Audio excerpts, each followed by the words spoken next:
সুখ, দুঃখ এবং শক্তি, এই তিন হলো এই সংসারের ত্রিদেবের মতো। আমাদের জীবনে যা কিছু ঘটছে এই তিনটির ভিত্তির উপরেই হচ্ছে। আসলে এই সংসারের একটা নিয়ম আছে, যখনই আপনি কিছু লাভ করেন এই সংসার আপনার পরীক্ষা নেয়।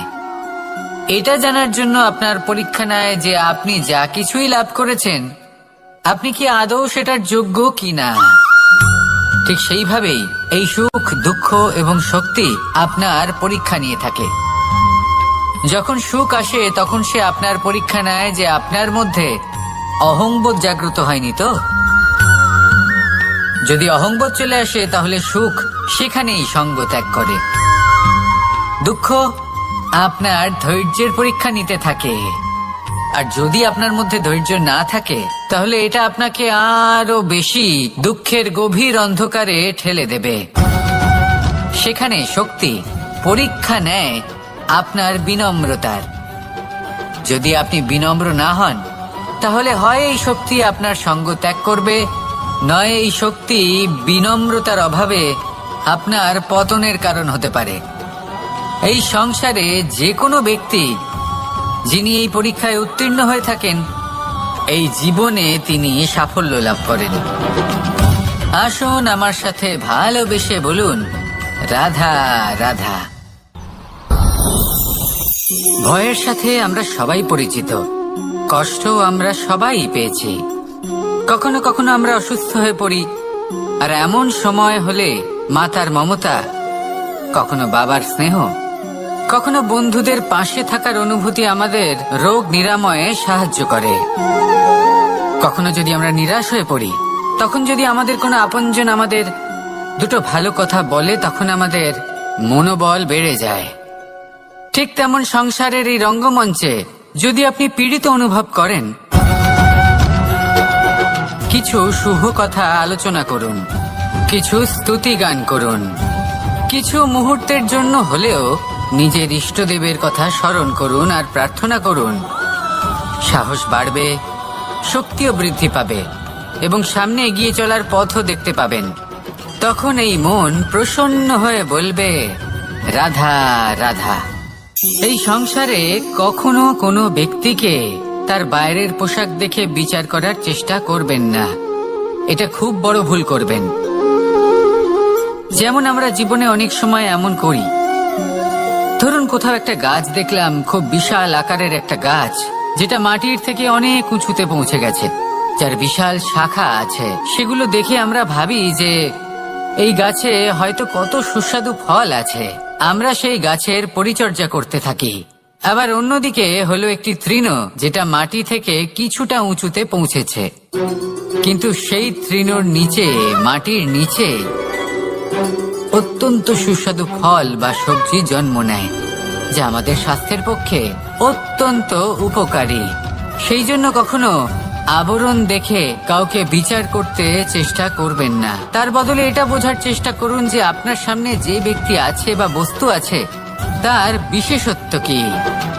যদি এই বিশেষত্ব বোঝার ক্ষমতা আপনি অর্জন করেন, যদি এই শিল্প আপনি নিজের ভেতরে জাগ্রত করেন, তাহলে এই সংসারে বিশেষত্ব কি সেটা আপনি জানতে পারবেন। আর এই সমস্ত খেলা দৃষ্টি থেকে নয়, দৃষ্টিভঙ্গি থেকে জন্ম নেয়। দৃষ্টিভঙ্গি সবসময় শুভ রাখুন আর আমার সাথে ভালোবেসে বলুন, রাধা রাধা। যখন আমরা কোনো বনে প্রবেশ করি তখন এই সবুজ ঘাস দেখে, এই কোমল ঘাস দেখে আমাদের মন প্রফুল্ল হয়ে ওঠে। ভিন্ন ভিন্ন প্রজাতির ফুল, ভিন্ন ভিন্ন রঙের ফুল দেখে এই মন আনন্দে ভরে ওঠে। এখানে শিশুরা আনন্দ লাভ করে, বড়রা ভোজন গ্রহণ করেন, কথাবার্তা বলেন, হাঁটাহাঁটি করে বেড়ান। এবার ভেবে দেখুন, যখন এই উপবনের নির্মাণ হয়েছিল সেই সময় যদি এই মাটিকে সঠিকভাবে খনন না করা হতো, যদি তাতে সঠিকভাবে বীজ রোপণ না করা হতো, যদি কোনো সংঘর্ষ না হতো, পরিশ্রম না করা হতো, যদি চলতে চলতে পায়ে কাঁটা না বিঁধে যেত, তাহলে এই সুন্দর বন দেখে আমরা কি এই আনন্দ লাভ করতে পারতাম? কখনোই নয়। ধরুন কোনো নদীর তটে সুন্দর একটি বন আছে, সেই বনের আনন্দ লাভ করতে গেলে আপনাকে সেই নদী পার করতেই হবে। যদি সুখের নদীর কাছে পৌঁছতে চান তাহলে তটে যে কাঁটা রয়েছে সেগুলোর সাথে সংঘর্ষ করতেই হবে। এই সংসারে যদি আপনি সুখ লাভ করতে চান তাহলে সুখ লাভের এই যাত্রা শুরু করতে হবে সংঘর্ষ দ্বারা। তাহলে সংঘর্ষকে স্বাগত জানান, এর পেছনেই সুখ রয়েছে যা আপনার জন্য অপেক্ষা করছে। এবার হাসুন আর আমার সাথে ভালোবেসে বলুন রাধা, বলুন রাধা, বলুন রাধা।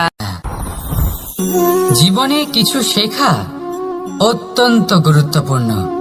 এবার কি কি শিখতে হবে সেই সব শেখানোর জন্য অনেক শিক্ষক রয়েছেন, কিন্তু কি শিখবেন না আর কি করবেন না এটা আমাদের নিজের অভিজ্ঞতা দিয়ে শিখতে হয়। কিন্তু তার মানে এটা নয় যে যদি আপনাকে শিখতে হয় যে আগুনের তাপ কতটা, আপনাকে আগুনের মধ্যে হাত দিতে হবে। না, অন্য কারোর অভিজ্ঞতা দ্বারাও শিখতে পারেন। প্রশ্ন শুধুমাত্র একটাই যে আপনি কি শিখতে চান নাকি চান না। যদি আপনি এটাই ভাবেন যে আমি শুধুই নিজের অভিজ্ঞতা দ্বারাই শিখতে চাই, তাহলে জীবনকাল ছোট মনে হবে, অনেক কিছুই শিখতে পারবেন না। তাই নিজের সাথে সাথে বড়দের অভিজ্ঞতা দ্বারাও শেখা শুরু করে দিন। এই সংসারের অভিজ্ঞতা দ্বারা শিখতে শুরু করে দিন। আর এটা নিশ্চিত রূপে শেখা আবশ্যক যে কখন কি করবেন না, কোথায় থামতে হবে আর কোথায় থামবেন না। তাহলে আসুন আর আমার সাথে ভালোবেসে বলুন রাধা রাধা। ভোজন। এবার ভোজন সংগ্রহ করার জন্য মানুষ কি না করেন, সব সময় চেষ্টা করতে থাকেন। ফসল উৎপাদনের জন্য অনেক পরিশ্রম করতে থাকেন, কিন্তু অনেক সময় অনেক পরিশ্রম করার পরেও ফসল ভালো উৎপাদন হয় না। এর কারণ কি? কারণ হলো এটাই যে আপনি পরিশ্রম হয়তো অনেক করেছেন, কিন্তু আপনার নজর তো সেই বীজের দিকে ছিলই না যা আপনি রোপণ করেছেন। সেই জন্য সব সময় কোনো বীজ রোপণ করার আগে তাকে পরখ করে দেখুন, তা অত্যন্ত আবশ্যক। আর সেইভাবেই যখনই কোনো কর্মের প্রশ্ন আসে তাহলে সেখানে শুধুমাত্র পরিশ্রম যথেষ্ট নয়, সেই কাজের প্রতি আপনার কর্তব্য কি, আপনার উদ্দেশ্য কি সেটা জানা হলো অত্যন্ত গুরুত্বপূর্ণ। তাই কর্ম করুন, কিন্তু সেই কর্মের প্রতি আপনার যা উদ্দেশ্য তার মাহাত্ম্য বুঝতে চেষ্টা করুন। তাহলে আসুন আমার সাথে ভালোবেসে বলুন রাধা রাধা।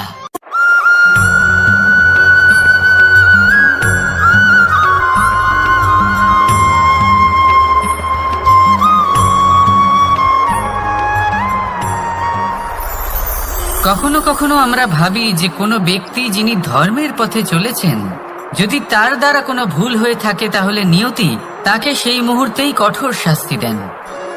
কিন্তু সেই সব মানুষ যারা সংসারের সবথেকে বড় অধর্মী, বহু নিকৃষ্ট মানের কাজ করেন, তাদের নিয়তি অনেক সুযোগ দেন।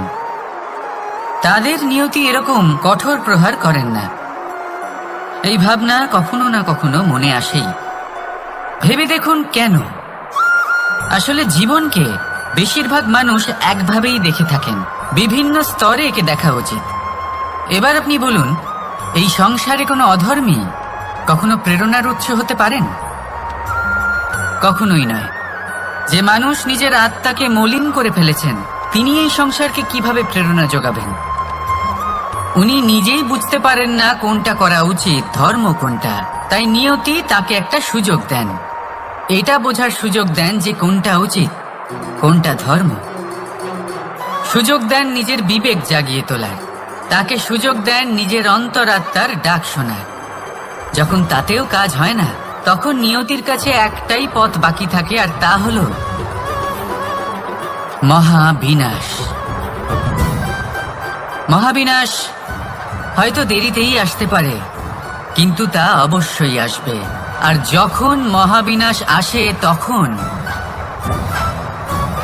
মহাবিনাশের যন্ত্রণা সমগ্র মানব জীবনের যন্ত্রণার থেকে অনেক বেশি হয়।